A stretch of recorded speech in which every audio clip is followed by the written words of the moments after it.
Hola, buenas tardes. ¿Qué tal? Hola, profe, buena tarde. ¿Cómo van? ¿Bien? Bien, bien, ¿y usted? Muy bien, gracias.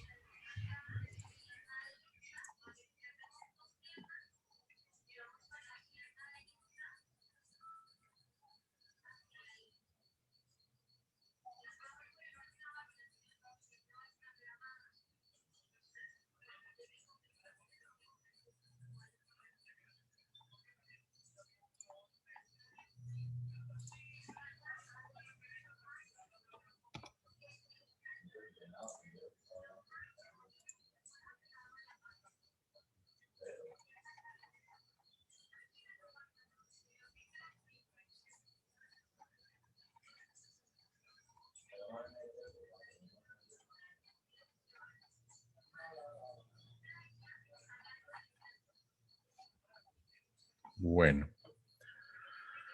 Bueno, creo que ya está la mayoría.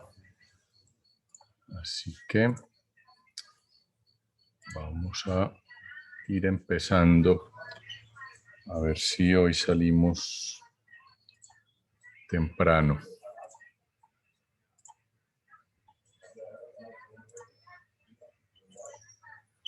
¿Están viendo ya mi pantalla? Sí, ya se ve. Ok, perfecto. Bien, como les dije,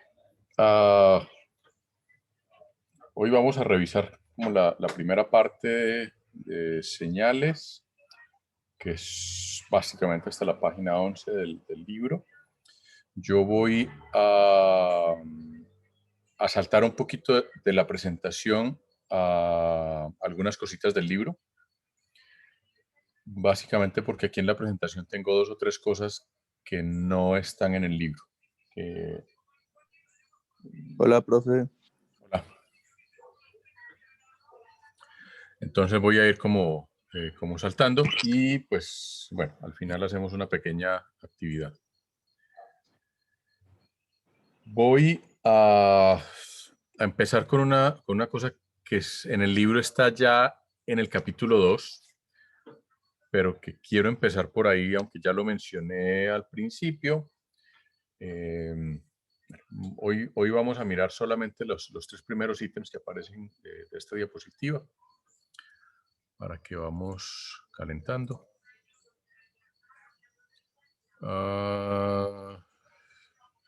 Dudas de las secciones del libro, de los conceptos que manejan.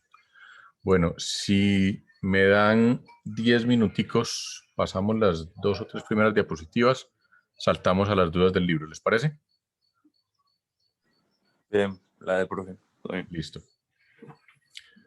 Bueno, como les decía, vamos a enfocarnos aquí solamente en estos tres primeros bullets, simplemente para la parte como de conceptos básicos. Eh, como les dije, voy a empezar por algo que no está, sino como hasta el capítulo 2 del libro, que es la definición de sistema. Porque la definición de sistema tiene dos palabras clave que tienen muchas implicaciones. Si leemos la definición que está allí, dice que un sistema es un conjunto de dispositivos o elementos que interactúan en forma sinérgica para transformar una señal. Esa es la definición básica, ¿ya? Y allí, digamos, las dos palabras clave son interactúan y sinérgica. Entonces, para que hablemos de un sistema, tenemos que tener una serie de elementos que interactúan entre sí. Y el concepto de sinergia aquí, que interactúan de forma sinérgica, es que el todo es más que la suma de las partes. Es decir, si yo no pongo a interactuar esas partes, no voy a obtener el resultado que tendría si simplemente pongo esas partes a funcionar de manera independiente a mirar qué pasa. Y aquí viene un concepto que es a veces confuso, y es que cuando un sistema deja de ser un sistema, y la respuesta podría ser nunca. Porque yo puedo tomar cualquier sistema y dividirlo en subsistemas e ir dividiéndolo en subsistemas hasta llegar casi que al nivel subatómico. Entonces, digamos que esos dispositivos o elementos a su vez pueden ser subsistemas de un sistema más grande. Y el yo que tanto los desensamblo, los desbarato, depende un poquito de a mí qué me interesa saber de ese sistema. Entonces, para mí un sistema puede ser simplemente la caja negra, que puede tener millones de subsistemas adentro. A mí no me interesa, a mí me interesa saber qué pasa, qué hace esa caja negra. Entra una señal y qué pasa con la señal que sale de esa caja negra. Punto. Si a mí ya me interesa empezar a indagar en los subsistemas, pues entonces puedo empezar a hacerlo. Y el ejemplo que yo siempre uso es un computador. Para nosotros un computador es un aparato con el cual interactuamos, tiene unos elementos de entrada, normalmente el mouse y el teclado. E internamente tiene un montón de subsistemas. Tiene un disco duro, tiene una memoria RAM, tiene una memoria ROM, tiene un microprocesador, tiene unos buses de conexión, tiene probablemente una tarjeta gráfica o al menos un chipset de gráficos, etcétera, etcétera. Pero a mí realmente, para el uso que yo le doy al computador, a mí no me aporta más el saber qué tiene ese procesador o cómo funciona el procesador. De pronto uno como usuario técnico puede que se preocupe un poquito por saber si ese procesador es Intel o es AMD, si es un i5, si es un i7, si es un Ryzen, etcétera, etcétera. De resto, para mí, yo puedo analizar el computador como un sistema que tiene una entrada que es el teclado o el mouse y tiene una salida que es la pantalla. Pare de contar. Y otra diferencia importante es que hay sistemas continuos y hay sistemas discretos. Y la diferencia es muy sutil, porque básicamente un sistema continuo se relaciona o manipula señales continuas y un sistema discreto manipula señales discretas. Y a veces puede ser el mismo, ojo, ¿no? O sea, un sistema muchas veces, no siempre, pero muchas veces es continuo o discreto dependiendo única y exclusivamente del tipo de señales que le estamos poniendo a manipular.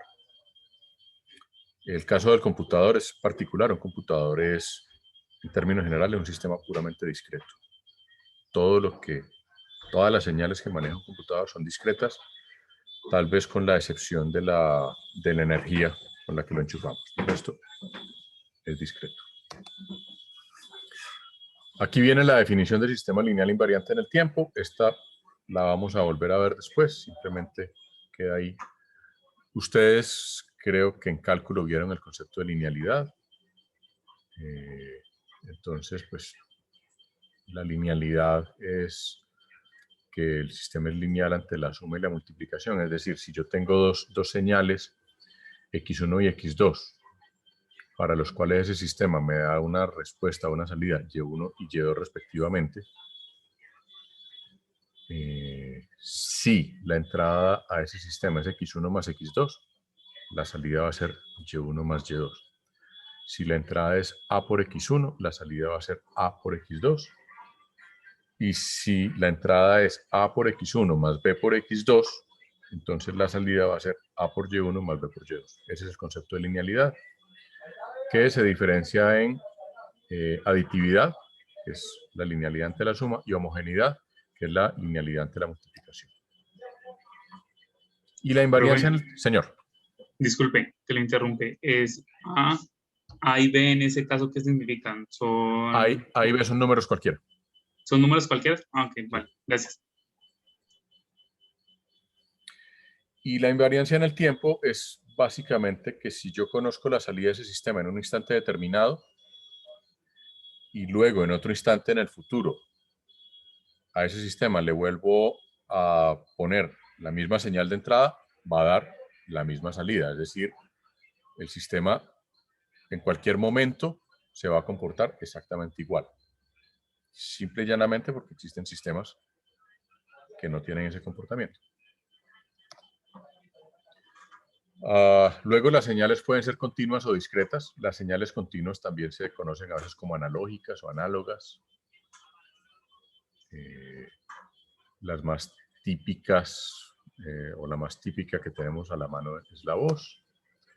Y las señales discretas significa que una señal continua existe en cualquier instante de tiempo. El nombre de continuo es que no importa qué tan pequeño sea el instante de tiempo, siempre va a haber información allí. Mientras que una señal discreta solamente existe en momentos muy específicos del tiempo. Matemáticamente se suele representar esos momentos como números enteros o múltiplos enteros de una variable tiempo, simplemente por simplicidad. Una señal discreta típica que todos conocemos es la cotización del dólar. Normalmente el dólar suele manejar un valor que cambia hora a hora. Así el dólar y se congela de un día a otro, es decir, cuando cierra la bolsa el valor del dólar queda congelado hasta el siguiente día.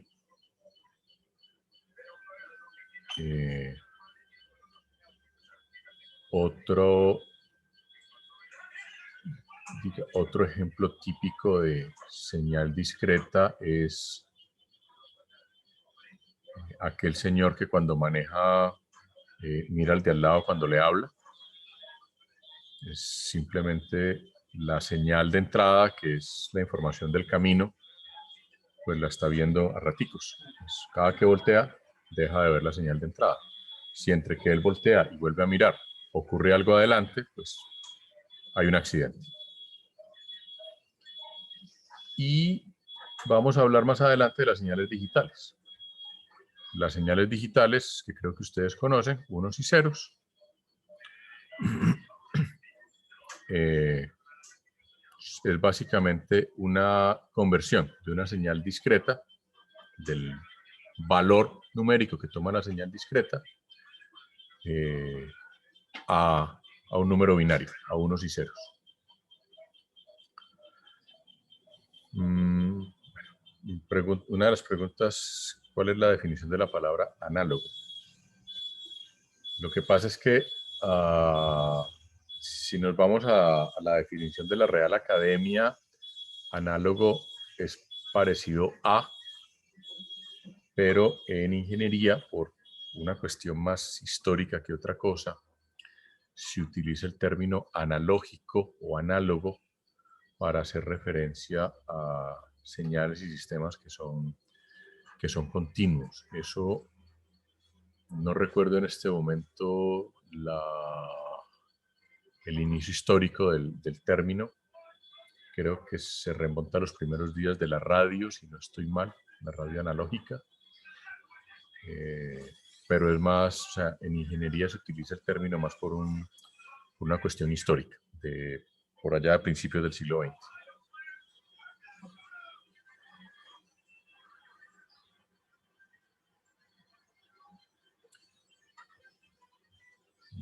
Bien. Bueno, me voy a detener aquí, en este punto. No voy a seguir para, en primer lugar, responder la pregunta o empezar a responder las dudas del libro. Así que, Gonzalo, te escucho. Profe, pues justo empezar por ahí, por lo que tenés abierto, con la definición de señal, como que yo pensaba que de pronto señal era algo muy específico en las telecomunicaciones, pero ahorita que diste el ejemplo de lo del dólar, pues parece que hay muchas más cosas que son señales que están fuera de las telecomunicaciones. Entonces, en una frase más sencilla de entender, que lo que dice aquí en el libro, que lo tratan todo como funciones, ¿qué sería la señal? Una señal es básicamente algo que lleva información de cualquier tipo. De allí que la cotización del dólar, eso es una información. La cotización de una acción en la bolsa. un electrocardiograma, por ejemplo. Un electrocardiograma es una señal fisiológica que me dice cómo está funcionando el corazón. ¿Que es una señal eléctrica? Sí, pero no tiene nada que ver con telecomunicaciones. La temperatura es una señal también. O sea, en general, todo aquello, mejor dicho, todo aquello que lleve información y que exista en el tiempo o en el espacio, se puede considerar una señal. ¿Qué es lo que pasa? Que, pues, para poder representarla matemáticamente, hay que definirla en términos de una función o una serie de tiempo. ¿Ustedes vieron estadística ya, por casualidad?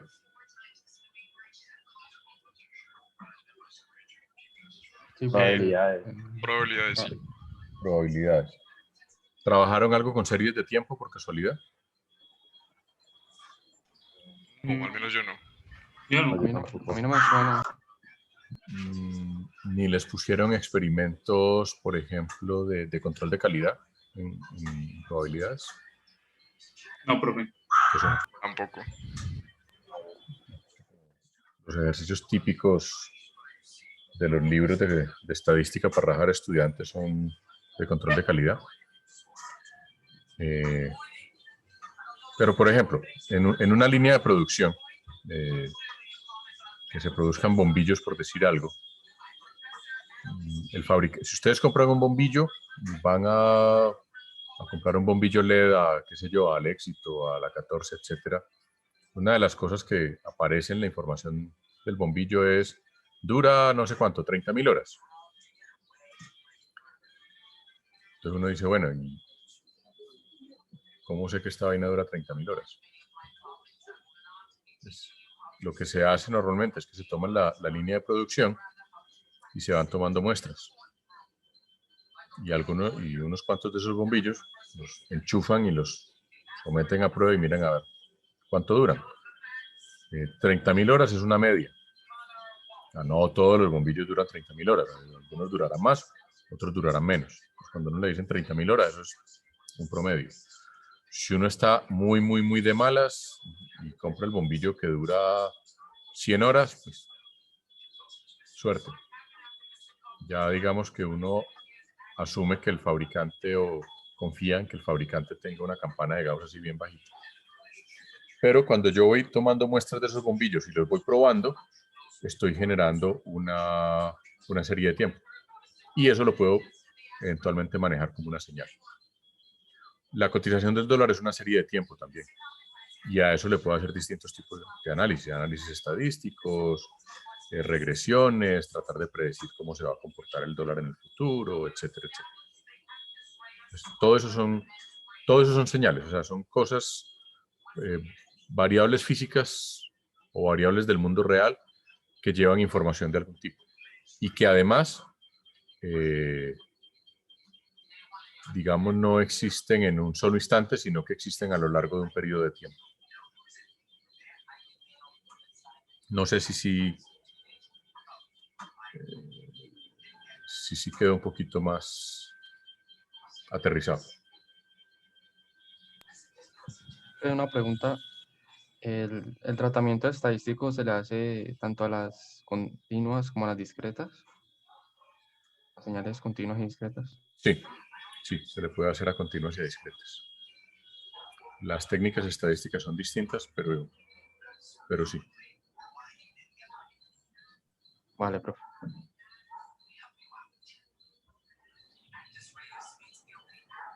Profe, más abajo de esa página o la siguiente, algo así, que salían los gráficos de las señales continuas, que era una línea recta, y luego la función x es igual a y. ¿Estas? Eso uno como lo mide, o sea, los ejes que significan y, por ejemplo, esas funciones, ¿por qué representan algo como la voz que estaba más arriba. Porque, o sea, yo las veo diferentes, eso como en la voz, muy diferentes. Son diferentísimas, son diferentísimas. ¿Y por qué son similares? O sea, ¿por qué terminan haciendo, o sea, afín? ¿Qué tienen de parecido? Lo único que tienen de parecido unas y otras es, uno, el eje del tiempo, que es este eje horizontal, y dos, que tienen un valor de amplitud, que si es una señal eléctrica, esta amplitud se mide en voltaje, en voltios, y pare de contar.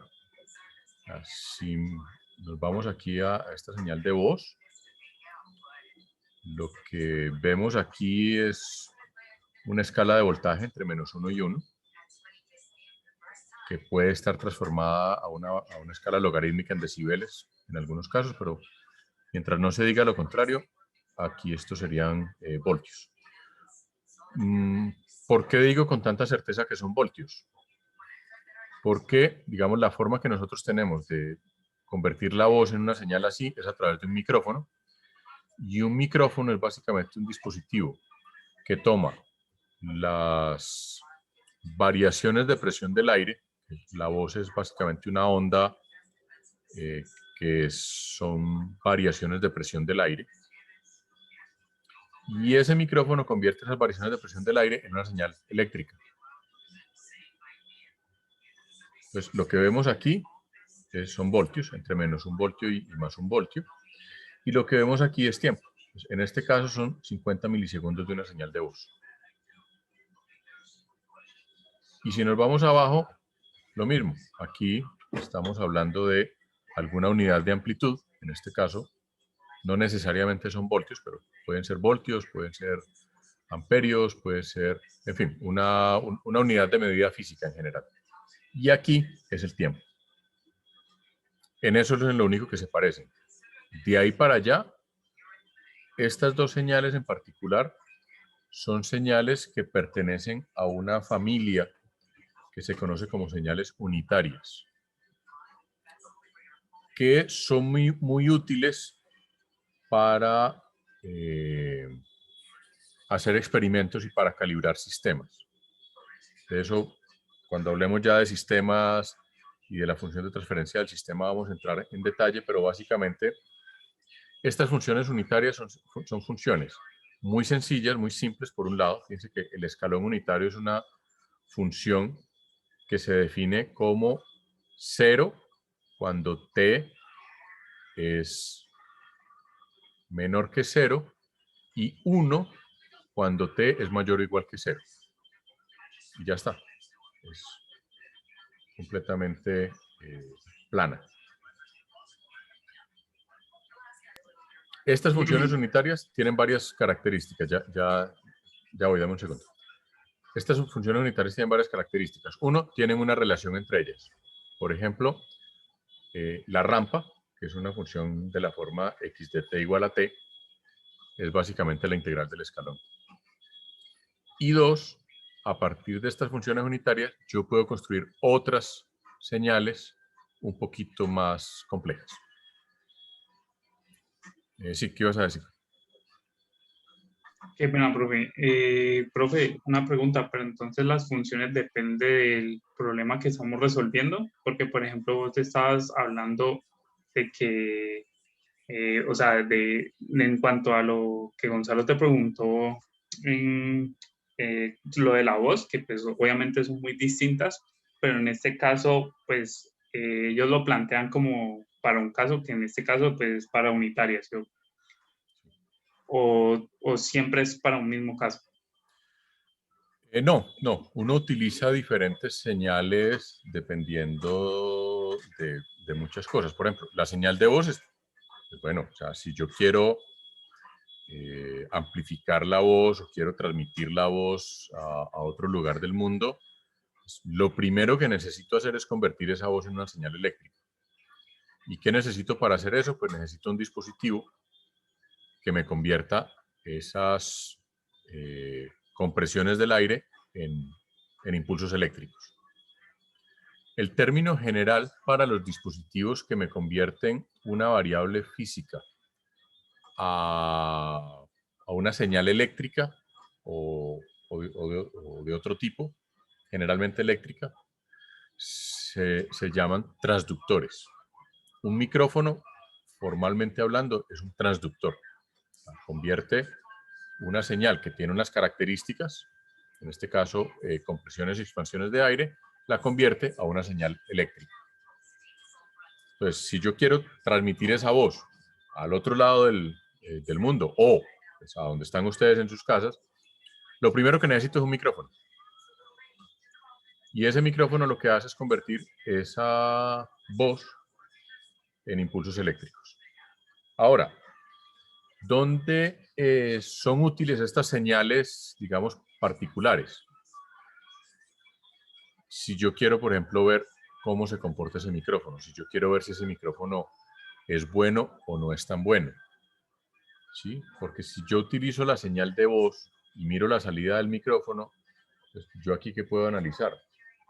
Es poco más, o sea, lo más que puedo hacer es al otro lado del micrófono le pongo un parlante y veo a ver si suena.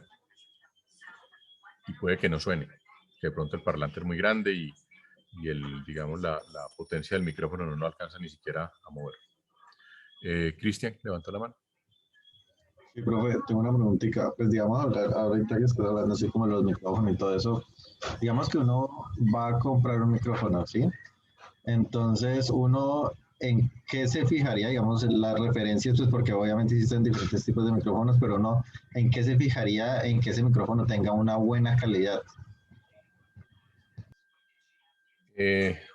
Hay dos parámetros fundamentalmente en sistemas de audio en general. Uno es la respuesta en frecuencia. Teóricamente, el oído humano es capaz de escuchar frecuencias que van desde los 20 Hz hasta los 20 kHz. ¿Sí? Ahora, la voz humana normalmente está entre los 200, 300 Hz y los 6, 7 kHz. Más o menos, depende de la tonalidad de voz, depende de ciertas variables. Pero digamos que si yo quiero un micrófono así súper perfecto para grabar música ultra sofisticada, qué sé yo, pues yo buscaría un micrófono que primero tenga una respuesta en frecuencia lo más estable posible, lo más plana posible en todo el rango de frecuencias. Cuando se refiere a plana, es en qué, o sea, digamos, en qué rango, por así decirlo, se podría... Es que digamos, la amplitud de salida, que para una misma amplitud de entrada de una frecuencia, la amplitud de salida sea igual en todo el rango de frecuencias. Ah, ok. ¿Sí? Y lo otro, que es un poquito más complejo de explicar, se llama la distorsión armónica total. Y eso es lo siguiente. Me voy a adelantar un poquito aquí para... ¿Cómo? Sería como el procesamiento que haría como el micrófono de tomar la voz de uno y luego como convertirlo, o por así decirlo. Ok. No. Porque digamos un micrófono, la manera como se prueba un micrófono normalmente es con una señal senoidal, ¿sí? Con tonos senoidales en todo el rango de frecuencias. O sea, lo que se hace para probar un micrófono es yo arranco con un tono senoidal de 20 Hz y lo voy subiendo hasta que llego a 20 kHz. Ya yo decido cuánto lo voy variando. Si de a uno en uno, en fin, ya si lo voy variando continuamente, etc. Y la distorsión armónica total es si yo pongo una señal que es perfectamente senoidal a la entrada, esa señal debería ser perfectamente senoidal a la salida. Por las características de todos los dispositivos eléctricos o electrónicos, eso no siempre pasa. Mejor dicho, usualmente no pasa. Esa señal senoidal tiende a distorsionarse un poquito, o sea, a ser un poquito menos senoidal, y eso se puede calcular matemáticamente.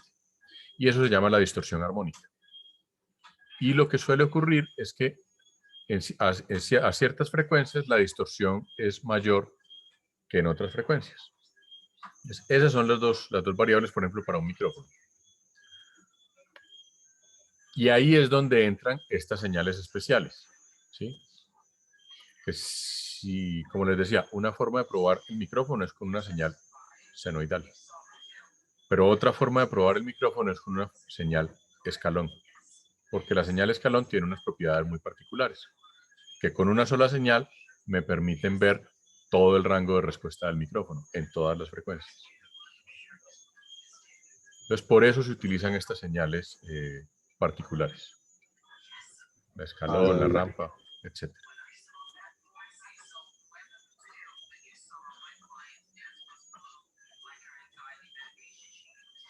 Y por eso hay micrófonos baratos y micrófonos caros. Usualmente la diferencia entre un micrófono de 5.000 pesos y uno de 500.000 pesos suelen ser esas dos cosas. Y en algunos casos hay otros detalles, como por ejemplo la directividad del micrófono y otras variables, pero ya, digamos, esos son más elaboraditos. Sí, y digamos en cuanto a lo que sí es inalámbrico, ¿no? ¿Eso afecta en algo o no? No incumbe.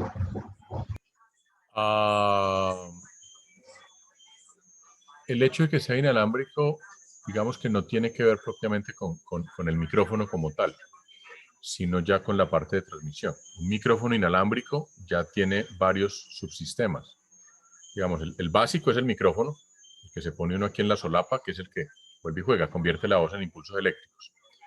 En un micrófono inalámbrico, esa voz, esos impulsos eléctricos van a un aparatico que toma esos impulsos eléctricos y los lleva a una señal de radio. Y ahí ya entran otros factores. Yo puedo tener el supermicrófono, pero si ese aparatico que toma esos impulsos eléctricos y los lleva a la señal de radio, pues tampoco tiene un buen comportamiento, entonces puedo perder toda la calidad del micrófono, la puedo perder ahí, en esa componente inalámbrica. Pero ahí ya estamos hablando de, digamos, un sistema que tiene varios subsistemas.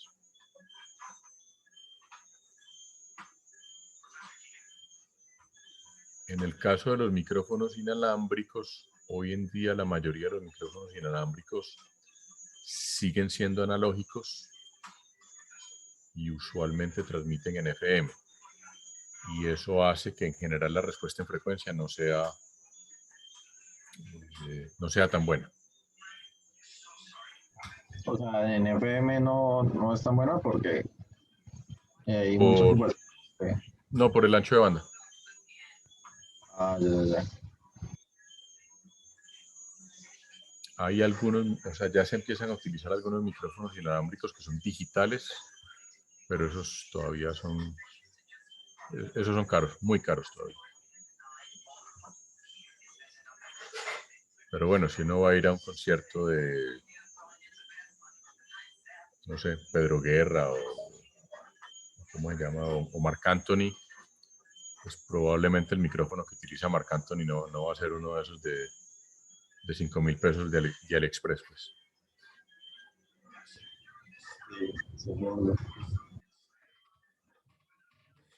Por eso, aún hoy en día, hay todavía muchos artistas que utilizan micrófonos de cable, por el tema de la calidad. Sí, Gonzalo. Profe, en esto que estás hablando de micrófonos análogos y digitales, también aplica la misma lógica en las telecomunicaciones análogas y digitales, que en la análoga se oye como un ruido y en la digital se corta. Sí. Se corta la comunicación. Es lo mismo. Sí, igual. Sí, porque en los sistemas de comunicación analógicos no hay forma de quitar el ruido. O sea, el ruido está allí y lo que hace el receptor es tratar de modular la señal, incluso con el ruido. Entonces eso hace que uno oiga pues efectos de fondo. Si es televisión, pues llovizna.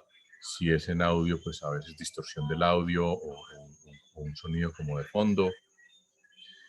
En los sistemas de comunicación digital, el ruido sí se puede eliminar.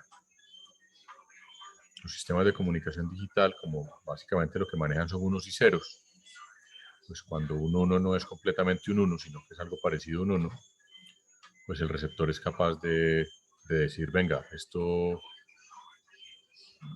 no es exactamente un 1, pero se parece a un 1, entonces lo acepto como un 1, y viceversa. Y existen algoritmos de detección y de corrección de errores que lo que hacen es, pues si de pronto un 1 por efectos del ruido se alcanza a transformar en un 0, el algoritmo es capaz, en la mayoría de los casos, de decir, venga, aquí hubo un error, esto no era un 0 sino un 1, y vuelvo y lo paso a 1. Y el hecho de que se corte es cuando básicamente ese receptor o ese detector de errores no es capaz ya de... O sea, es tanta la distorsión y tanto el ruido que ese decodificador no es capaz de distinguir los unos de los ceros y dice, yo no sé qué diablos es lo que me está llegando, entonces, pum, corta. Eso en televisión digital, si ustedes tienen, por ejemplo, televisión digital terrestre, pues Caracol, RCN o Telepacífico en digital, lo que pasa es que uno empieza a ver como manchones negros en la pantalla. No sé si les ha pasado. Eso, el término técnico para eso es glitch, o también lo llaman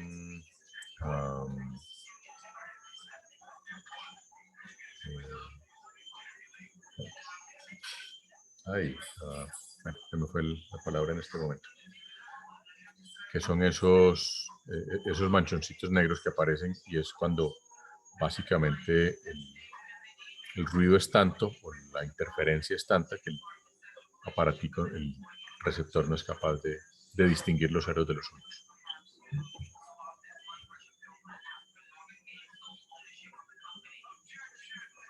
Pero ojo, que en este ejemplo, fíjense que cuando hablamos del micrófono inalámbrico, el micrófono como tal, el transductor, sigue siendo analógico, ¿sí? Porque es básicamente me convierte una señal continua, que es la voz, en impulsos eléctricos. Luego, el que transmite la información de ese dispositivo inalámbrico, ese sí puede ser analógico o digital. Pero el transductor como tal, el microfonito, sigue siendo analógico, incluso hoy en día. Porque lo que está convirtiendo en principio es una señal analógica. Luego ya en otra parte eso se digitaliza. Lo mismo hace el computador. O sea, si ustedes toman un micrófono de un computador, el micrófono como tal, la pieza como tal, es un sistema continuo, analógico. Ya el computador, la unidad de audio del computador toma eso, lo digitaliza y ya luego lo puede mandar por la red, etcétera, etcétera. Pero el aparatico como tal sigue siendo analógico todavía.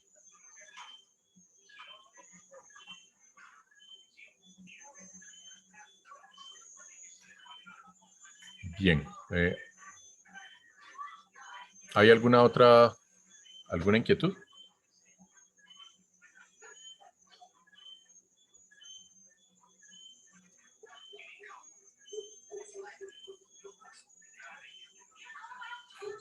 No, profe, pues a mí ya me quedó claro. ¿No te quedó o te quedó? Sí, ya pues me quedó bastante claro pues, con los ejemplos pues, del micrófono y todo. Interesante. Vale, perfecto. Entonces, retomando un poquito esto, digamos, dentro de todo ese montón de señales que hay,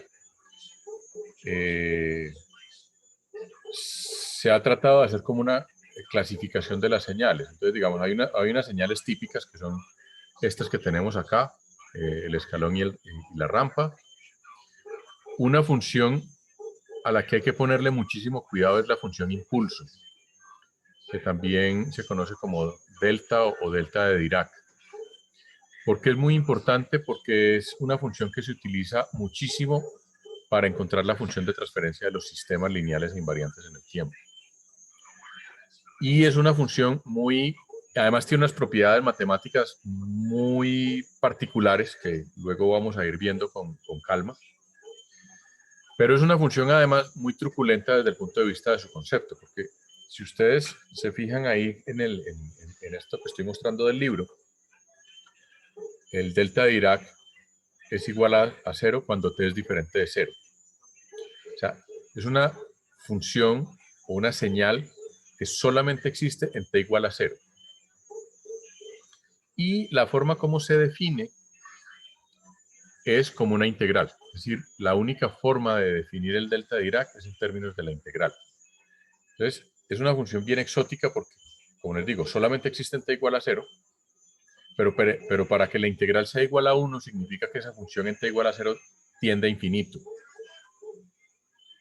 Entonces, queda uno ahí como, bueno, ¿y entonces esta vaina qué?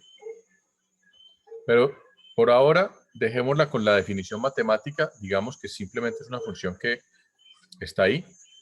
Es una función que, o es una señal que en la vida real no existe. Cuando uno trata de emular en la vida real un delta de Dirac, pues digamos que puede haber aproximaciones al delta de Dirac, que ahorita las vamos a ver, pero que tienden a ser además pruebas destructivas. O sea, cuando uno le aplica un delta de Dirac a una mesa, es parte de la mesa, básicamente. Pero es muy utilizada por las propiedades que tiene. Entonces, se utiliza para encontrar la función de transferencia de un sistema, se utiliza para el teorema de muestreo, se utiliza para explicar una serie de propiedades de la transformada de Fourier y de la transformada de Laplace, en fin. Es digamos, una definición matemática que algunos encontró por ahí para poder hacer un montón de cosas en la práctica. Aquí hay algunas de las propiedades, por ejemplo, de la delta de Dirac, es que si yo multiplico la delta de Dirac por un valor constante y lo integro, el valor es este. Esta propiedad va a ser muy útil y la vamos a utilizar mucho a lo largo del curso.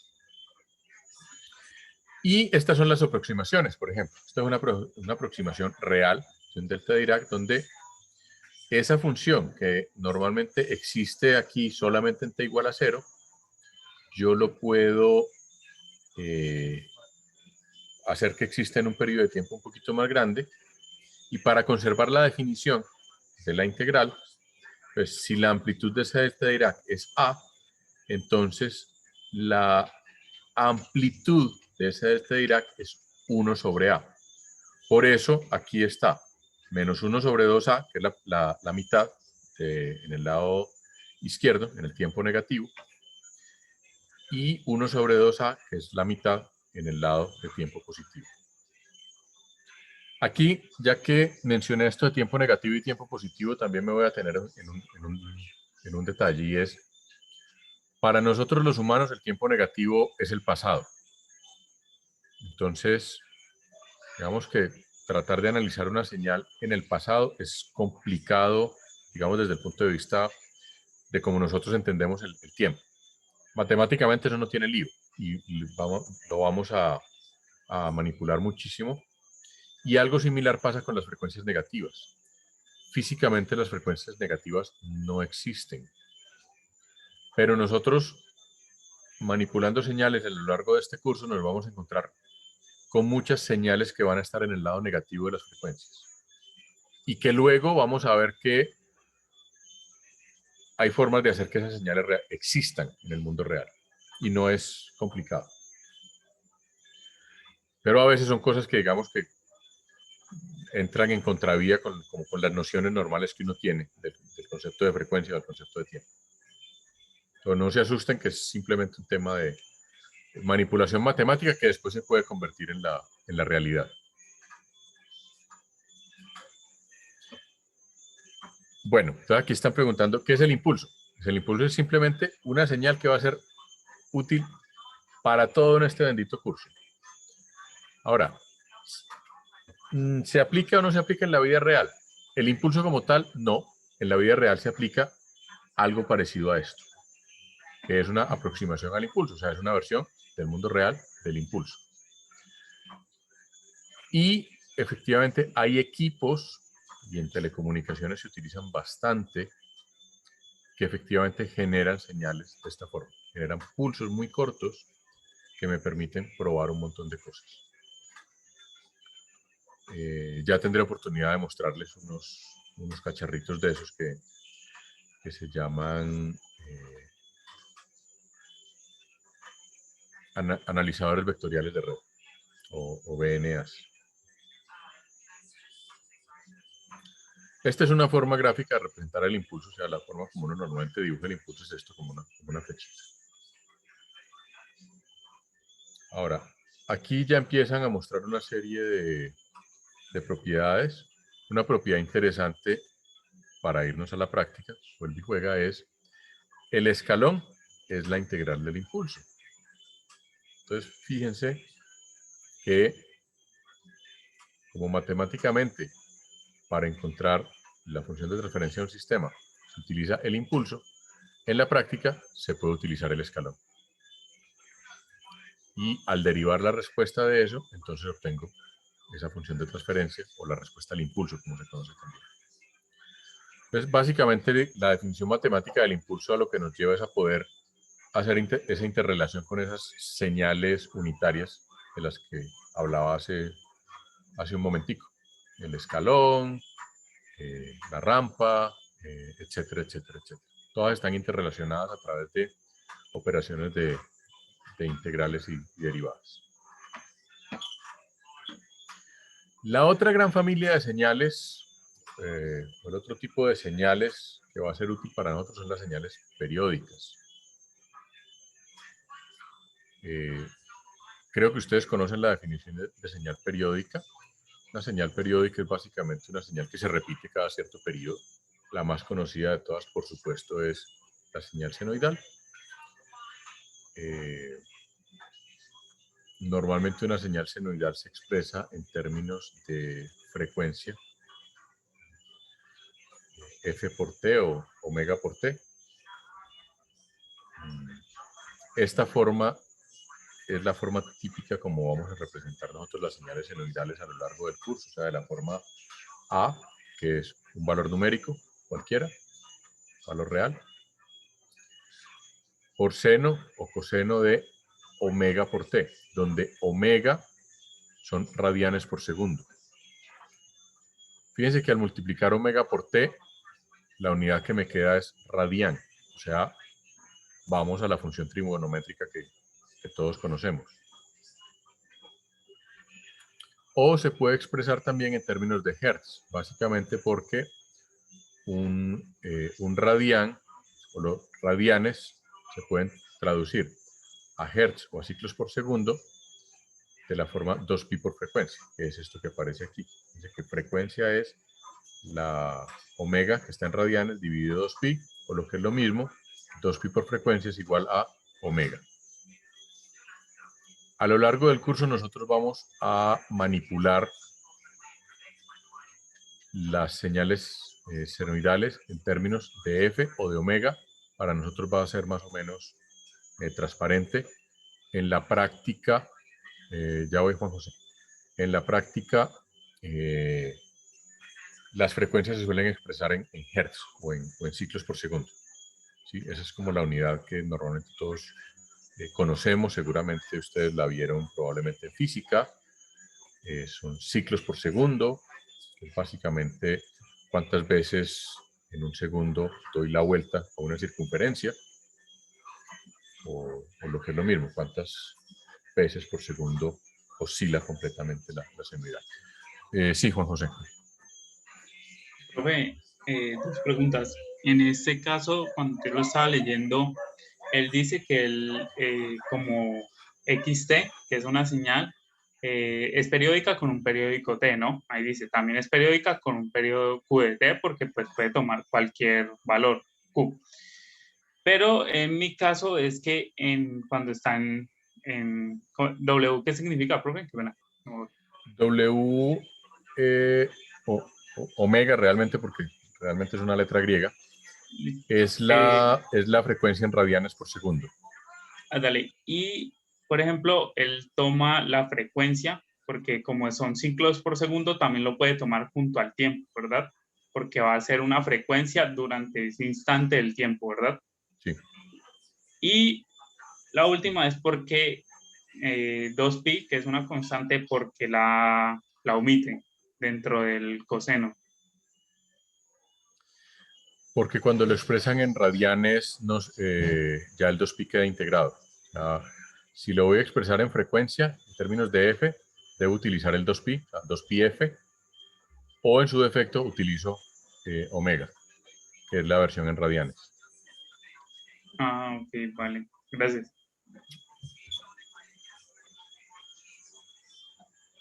Sobre este tema del ángulo y de los radianes, vamos a volver en algún momento, porque o sea, todos nosotros en su momento cuando vimos trigonometría, probablemente en el colegio, no sé si en la universidad se vuelve a retomar el tema de la trigonometría, cuando hablamos de las funciones trigonométricas, seno, coseno, tangente, etcétera, las hablamos en términos de ángulos, ¿sí?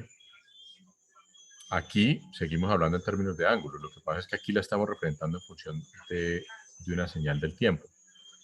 Pero si nosotros multiplicamos omega por t, o sea, radianes sobre segundo, multiplicado por t, que está en segundos, pues el resultado es radianes. Y tenemos es una función trigonométrica.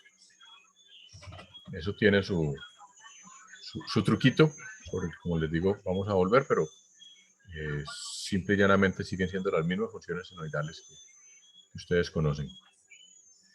Lo que pasa es que son muy útiles por lo que les decía yo hace un momento, porque digamos es la función que me sirve para encontrar la respuesta en frecuencia de cualquier sistema. Y la forma como nosotros, por lo menos en telecomunicaciones y en muchas otras disciplinas, se maneja la respuesta de los sistemas y se analizan los sistemas es en términos de frecuencia. Entonces, vamos que la señal senoidal es una de las, también de los caballitos de batalla. Ahora bien, yo puedo sumar señales, cualquier tipo de señal, en este caso el ejemplo es con señales periódicas. Creo que ustedes conocen el teorema de Euler, por ejemplo. Y yo puedo hacer diferentes operaciones entre señales. O sea, yo puedo hacer suma de señales, multiplicación de señales, resta de señales, etcétera, etcétera. Cuando son señales periódicas, una característica muy particular es que la suma de dos señales periódicas siempre va a ser una señal periódica. No necesariamente senoidales, ojo con eso. Y eso es una cosa también bien particular. La suma de dos señales periódicas es periódica, punto. Si son senoidales, pues con mayor razón. Aquí, digamos, lo que cambia es el periodo. O sea, si yo sumo estas dos señales x1 y x2 que están definidas de esta forma, pues sus periodos van a cambiar por la forma como se suman las señales. Cuando hablamos de operaciones entre señales, y permítanme, aquí yo vuelvo un poquito a esta presentación, vamos a tener básicamente dos grandes tipos de operaciones con señales. Las operaciones sobre las variables dependientes, donde tenemos suma, multiplicación, diferenciación, integración, es decir, yo sumo las señales como tal. Y allí, pues, aplica lo que ustedes ya conocen del cálculo, del álgebra, etcétera, para suma de funciones, multiplicación de funciones, integración y integrales y derivadas. Eso sigue funcionando exactamente igual.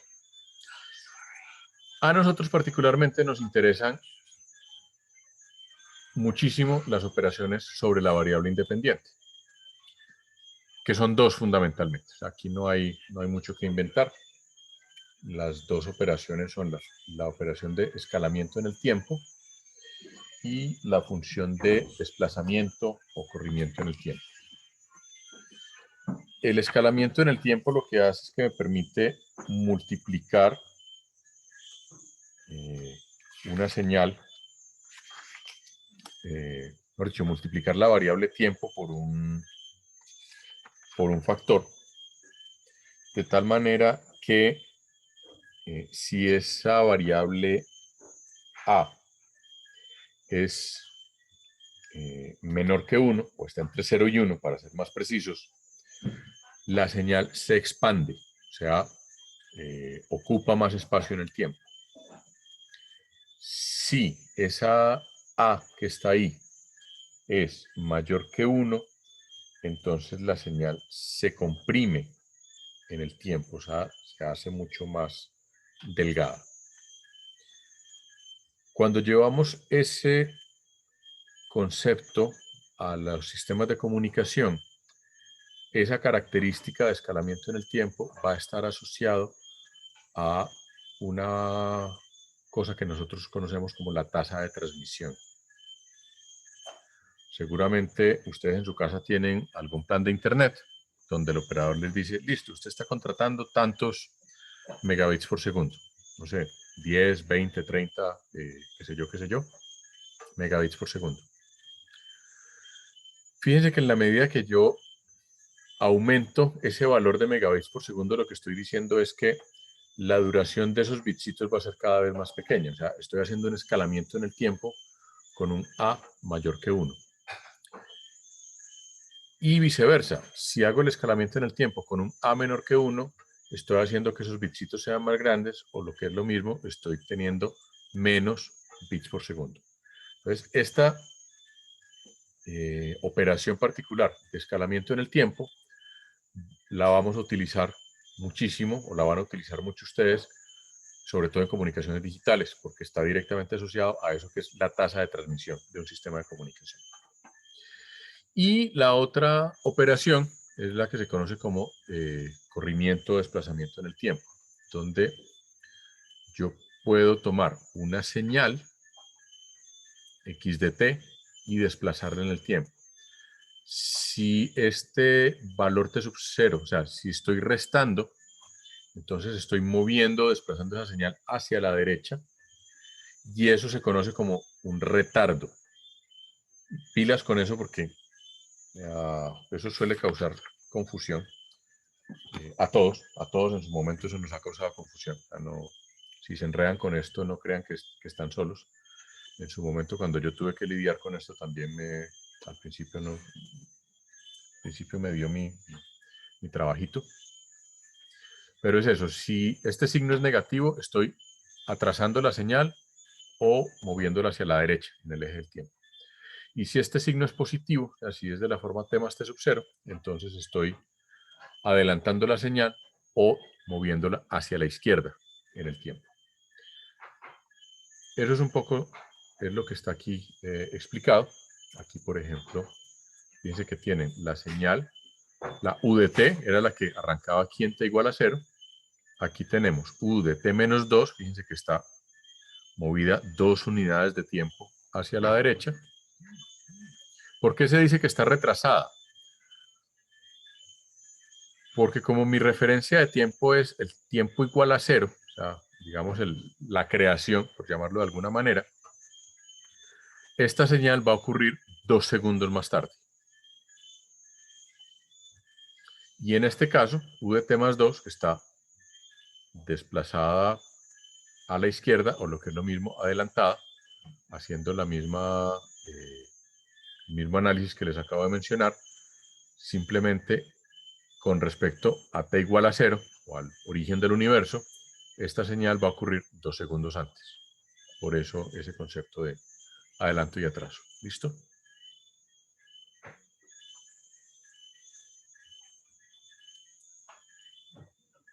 Ahora, ¿por qué es útil este tema de desplazamiento en el tiempo y demás? Porque si yo me voy a otra señal particular que se llama la función pulso, que es un escalón pero que ya no dura todo el tiempo, sino que solamente dura un pequeño instante,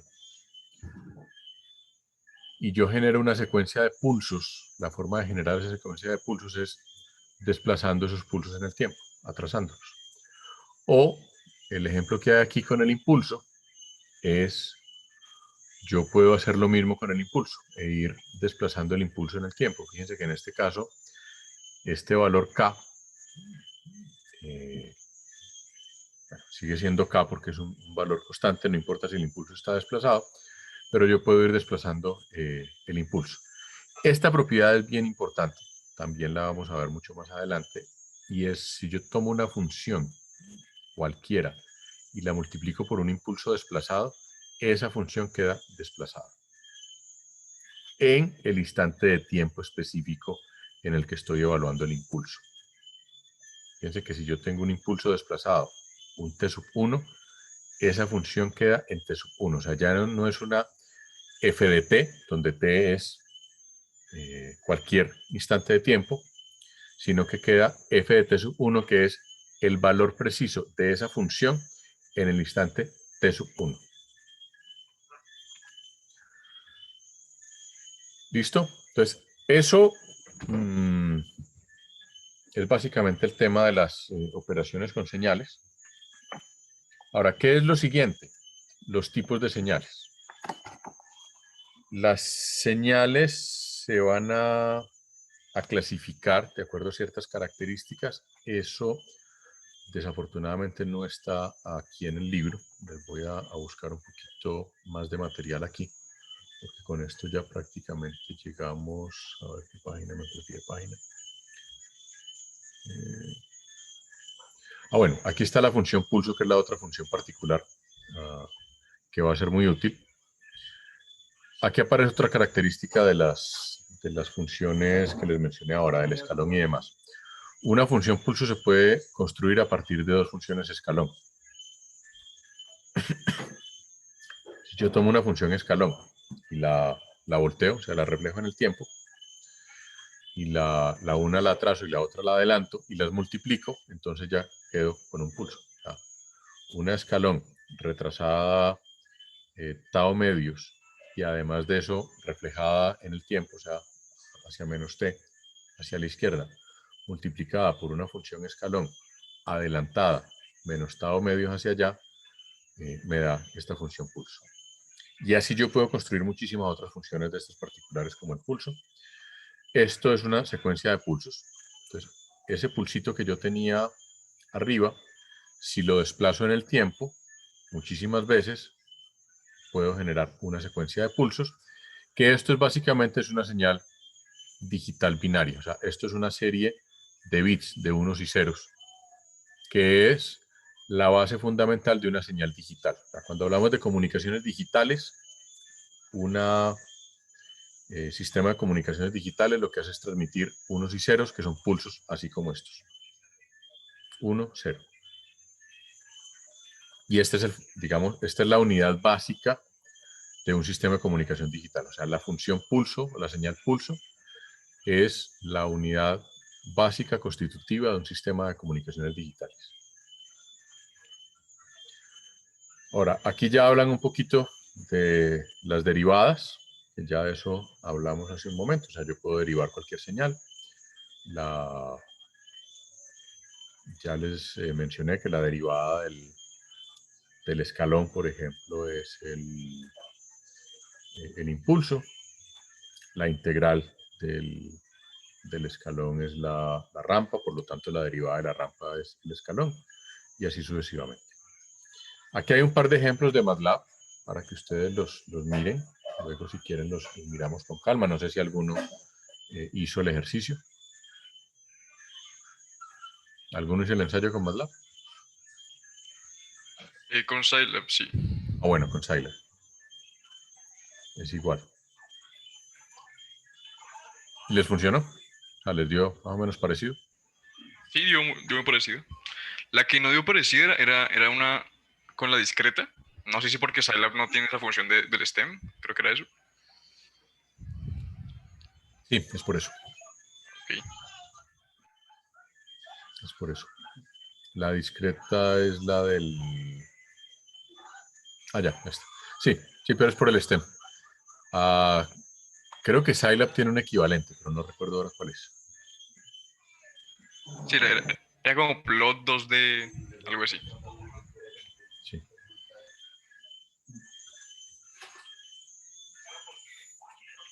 Y listo.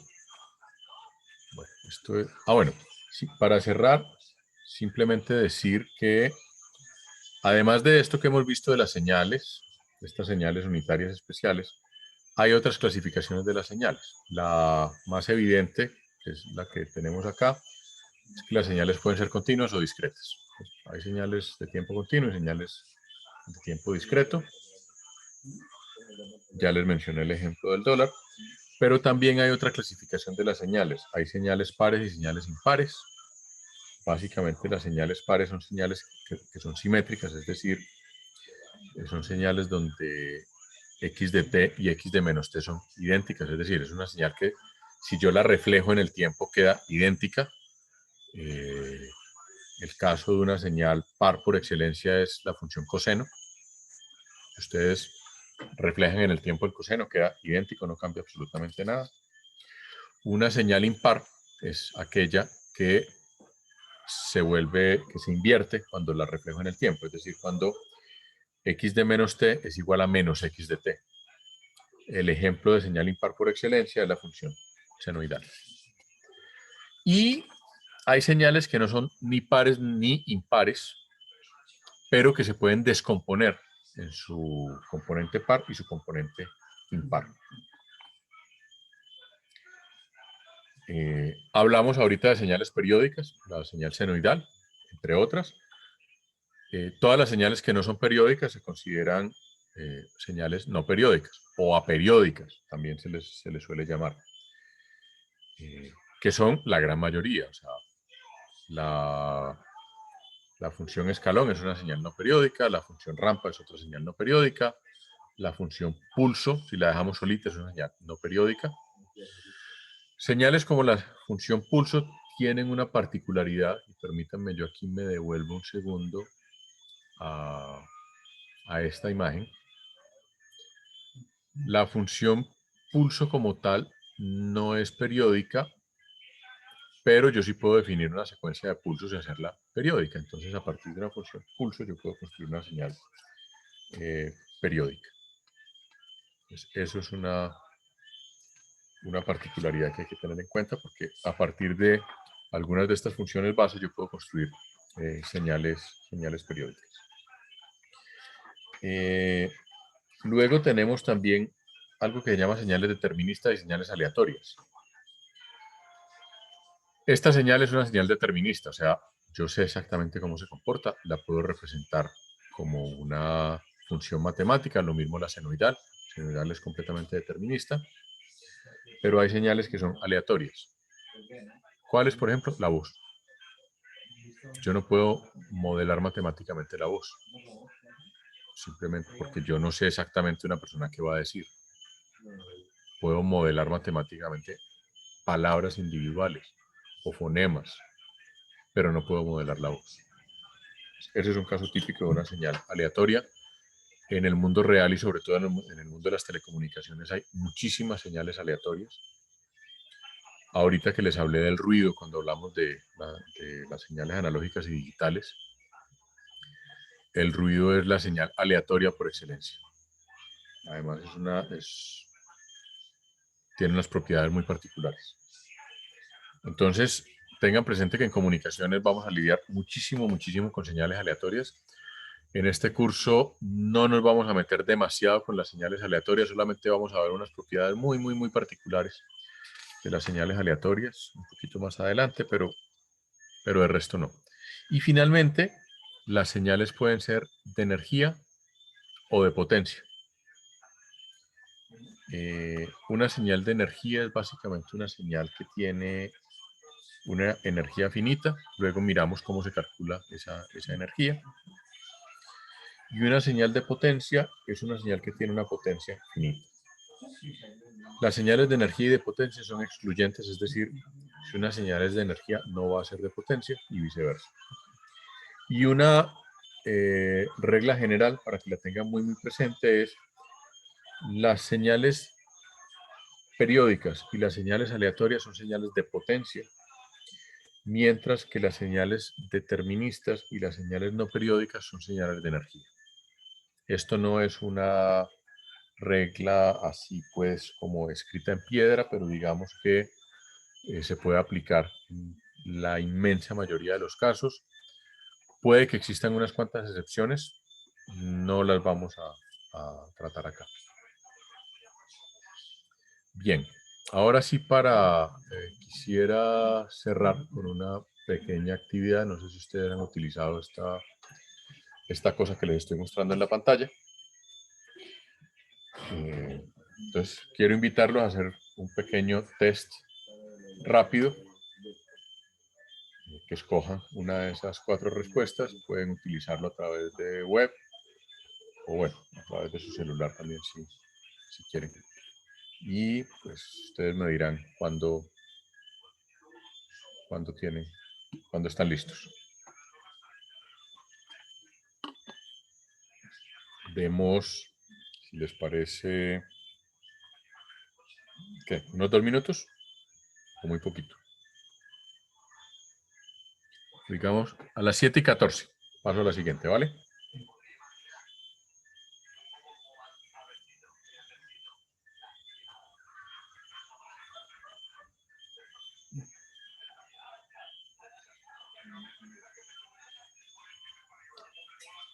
Está como que estuvo muy fácil, ¿no? Vamos con esto.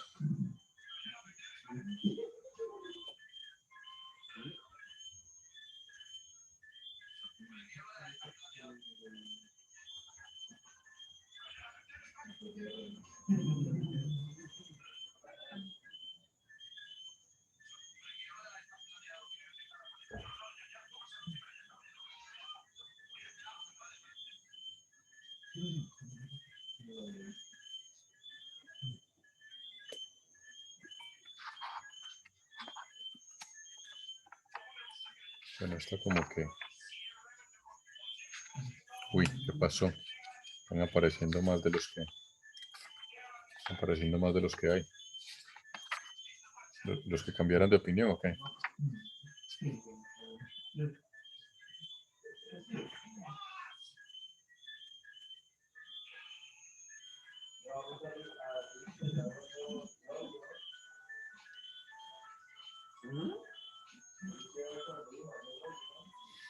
Bueno, ahí quedó entonces una pequeña diferencia.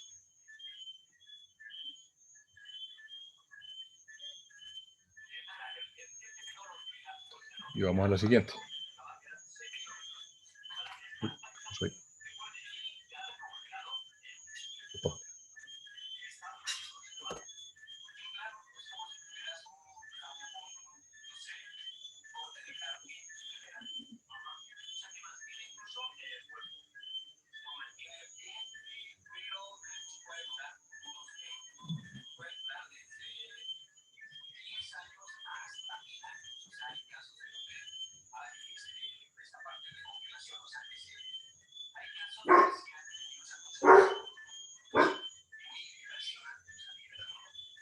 Uy, ahí qué pasó. Uy, como que Problema de capa 8. No, ese fue el problema mío.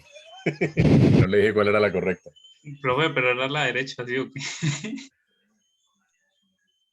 Sí, desplazada a la derecha, o retrasada.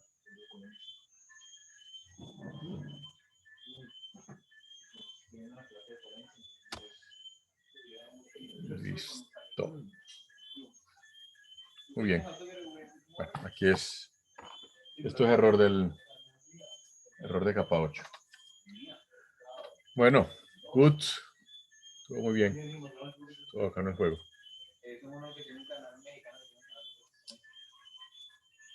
Listo, listo. Y bueno, con eso entonces finalizamos por hoy. Como les dije, hoy estaba breve la cosa. Para la próxima clase entonces pues seguimos más o menos en la misma línea. Ya vamos con señales de tiempo discreto. Esto va a ser un poquito más rápido porque básicamente todo lo que se vio de continuas en general aplica.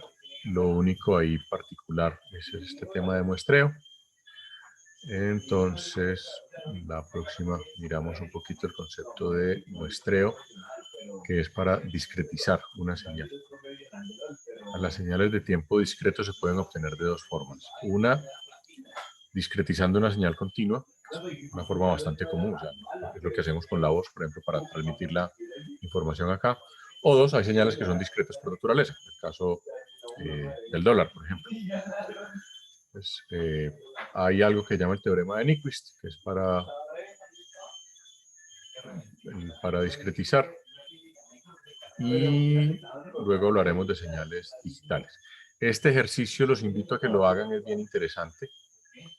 Creo que el código de MATLAB está ahí en el, o creo no, el código de MATLAB está en el Moodle, y no me acuerdo si yo había subido al Moodle un ejemplo particular, aunque si ustedes entran, por ejemplo, a Yahoo, o incluso a Google, que tienen unas aplicaciones de bolsa, pueden descargar estos ejemplos de distintos tipos de acciones. Si quieren, cada uno de ustedes baja alguna diferente y miran qué pasa, porque esto es un caso típico de una señal discreta que es una serie de tiempo. Es decir, y ahí pueden, ahí la idea es mirar cómo importar esos datos, en este caso de un CSV. Esto es una función de MATLAB que en la versión que nosotros tenemos de MATLAB en la universidad, digamos que hay otras formas más fáciles de hacerlo, pero esta función todavía funciona. Y ahí pues pueden graficar la señal. Y empezamos entonces a hablar de sistemas. Entonces la próxima clase vamos por allí más o menos hasta yo diría que casi hasta el final.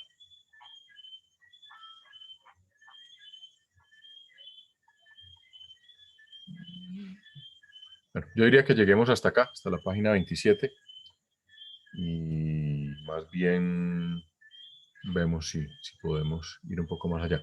Pero lleguemos hasta acá para la próxima clase, ¿listo? Entonces les queda hasta aquí. Peguen una revisada hasta la página 27 para la clase que viene, ¿listo? Listo. Listo, profe. Ok, nos vemos el martes entonces. Gracias. Profe, gracias, que esté bien. Hasta Gracias, luego. profe. Gracias, profe.